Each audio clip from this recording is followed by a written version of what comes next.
Good morning, നമസ്കാരം. മധുസൂദനൻ കുഞ്ഞമ്പിള്ളയാണ്. ഇന്നത്തെ കഥയുടെ പേരാണ് മൺവെട്ടി വിശ്വാസവും. മൺവെട്ടി എന്ന് പറയും, ചില നാട്ടിൽ തൂമ്പ എന്ന് പറയും. മണ്ണ് കളയ്ക്കുന്ന ഒരു ഉപകരണമാണ്, പഴയ ഒരു ആയുധമാണ്.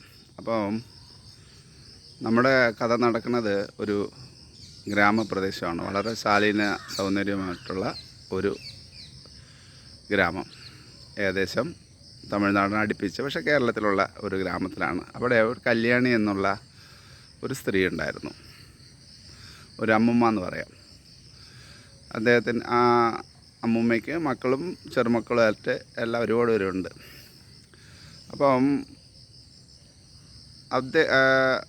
ആ വീട്ടിൻ്റെ തിണ്ണയിൽ പഴയ ഒരു മൺവെട്ടി ഉണ്ടായിരുന്നു. ആ മൺവെട്ടിക്ക് ഒരുപാട് കഥയുണ്ട്. കാരണം കല്യാണി അമ്മയുടെ ഭർത്താവ് ഉപയോഗിച്ചുകൊണ്ടിരുന്ന മൺവെട്ടിയാണ്. അതിലാണ് അദ്ദേഹം പറമ്പിൽ കളിക്കുകയും വാഴ നടുകയും തെങ്ങ് നടുകയും ആ കുഞ്ഞുങ്ങളെയൊക്കെ പോറ്റിയത് ആ കൃഷി കൊണ്ടാണ്. അപ്പം അത് കഴിഞ്ഞിട്ട് മക്കളൊക്കെ പഠിച്ച് ഓരോ ഉദ്യോഗത്തിലൊക്കെ ആയി, പെൺകുട്ടികളെ കല്യാണമൊക്കെ കഴിപ്പിച്ചു വിട്ടു. പക്ഷേ എപ്പോഴും ആ തിണ്ണയിൽ കല്യാണി അമ്മയുടെ ഭർത്താവ് ഉപയോഗിച്ചിരുന്ന ആ ആയുധം വളരെ ശ്രദ്ധാപൂർവം സൂക്ഷിച്ചിരുന്നു. അതിൽ കാണുമ്പോൾ ഒരു പ്രത്യേക ഉന്മേഷമാണ്. അതിൻ്റെ ഭർത്താവിൻ്റെ കുറേ ഓർമ്മകളും അതുമായിട്ടുള്ള കുറേ ബന്ധപ്പെട്ടത് കല്യാണമ്മയ്ക്ക് അങ്ങ് മനസ്സിൽ വരും. അങ്ങനെ ഇരിക്കുമ്പോഴാണ് ഒരു ദിവസം അത് സംഭവിച്ചത്. ഒരു ദിവസം രാവിലെ കല്യാണ അമ്മ രാവിലെ എഴുതിച്ച് കഥ തുറന്ന് നോക്കിയത് ആ മൺവെട്ടി കണ്ടില്ല. ആ തിണ്ണയിലിരുന്ന മൺവെട്ടി പോയി.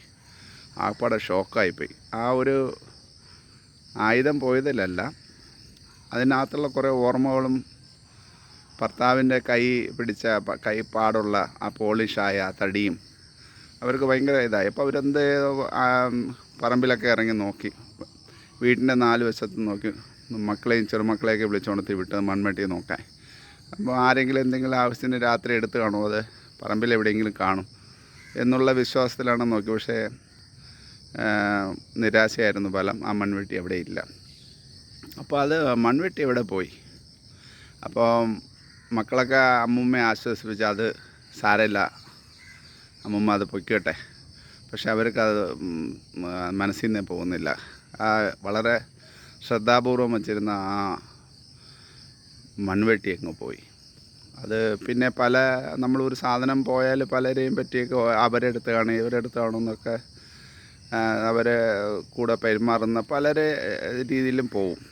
അവസാനം ഈ കല്യാണ അമ്മയ്ക്ക് ചെന്ന് നിന്നത് നല്ല തമ്പി എന്ന, ഇവരെല്ലാം നല്ലമ്പി എന്ന് വിളിക്കുന്ന അദ്ദേഹത്തിനാണ്. അദ്ദേഹം പണ്ട് ഇവിടുത്തെ കൃഷിക്കാരനായിരുന്നു. പക്ഷേ വലുതായി വന്നപ്പോഴത്തേക്ക് മക്കളൊക്കെ വലുതായി, എല്ലാം ഗൾഫിലൊക്കെ പോയി. ഇപ്പോൾ അയാൾക്ക് കൃഷിപ്പണിയിലൊന്നും ആവശ്യമില്ല, ഒരു പുതുപ്പണക്കാരനെന്ന് പറയാം.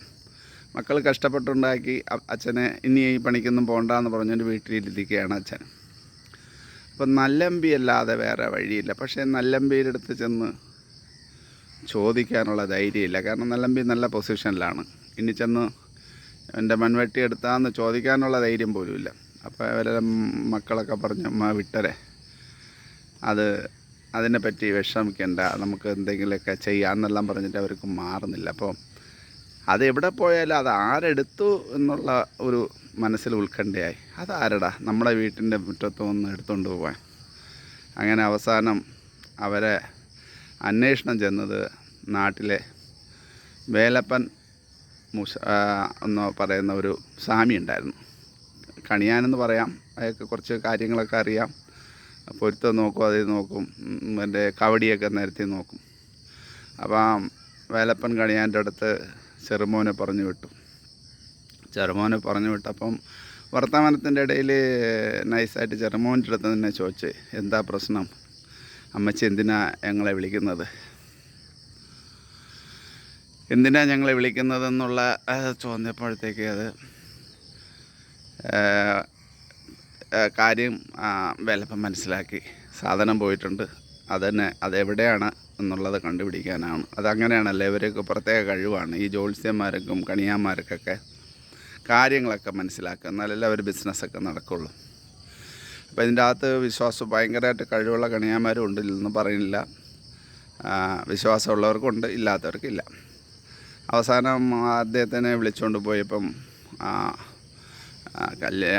കല്യാണി അമ്മ പറഞ്ഞു, ഒരു സാധനം നഷ്ടപ്പെട്ടിട്ടുണ്ട്, അത് എവിടെയാണെന്ന് കണ്ടുപിടിക്കണം, ആരെടുത്തുകൊണ്ട് പോയെന്ന് കണ്ടുപിടിക്കണം. അപ്പം പറഞ്ഞു, ശരി, 11 വയസ്സിന് താഴെയുള്ള ഒരു പെൺകുട്ടിയെ റെഡിയാക്കി വയ്ക്കണം, നാളെ തന്നെ വരാം, കുളിച്ച് കാര്യമായിട്ട് വൃത്തിയായിട്ടിരുന്ന ഒരു വിളക്ക് കത്തിച്ചിട്ട് വിളക്കിൽ നോക്കി നമുക്ക് മനസ്സിലാക്കാം. അങ്ങനെ തിരിയിൽ നോക്കിയിട്ട് ഇത് ആരെന്ന് പറയുന്ന രീതിയിൽ ഉള്ള പരിപാടികളൊക്കെ ഉണ്ട്. അങ്ങനെ അടുത്ത ദിവസമായി എല്ലാവരും ശ്വാസം അടക്കി പിടിച്ചിരിക്കുകയാണ്.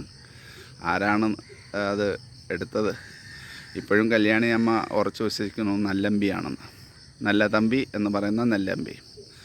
ലാസ്റ്റിൽ അവസാനം ആ കുട്ടി അവരെ ചെറുമോളെ പിടിച്ചിരുത്തി വേലപ്പൻ ചോദിച്ചു, ആ ഇതിലെ തിരിനാളത്തിൽ നോക്കി പറയും, ആരെങ്കിലും കാണുന്നുണ്ടോ? അവസാനം പറഞ്ഞ് ലക്ഷണം വെച്ച് നോക്കിയപ്പോൾ അത് ഹനുമാൻ സ്വാമിയാണ്. ഒരു വാല് കണ്ടു, തലയിലൊരു തൊപ്പി കണ്ടു, ആടയാഭരണങ്ങൾ, മുഖം അത്ര വ്യക്തമല്ല, പക്ഷേ ഉറച്ചു വിശ്വസിച്ചു. വേലപ്പനും പറഞ്ഞു, അത് ഹനുമാൻ സ്വാമിയാണ്.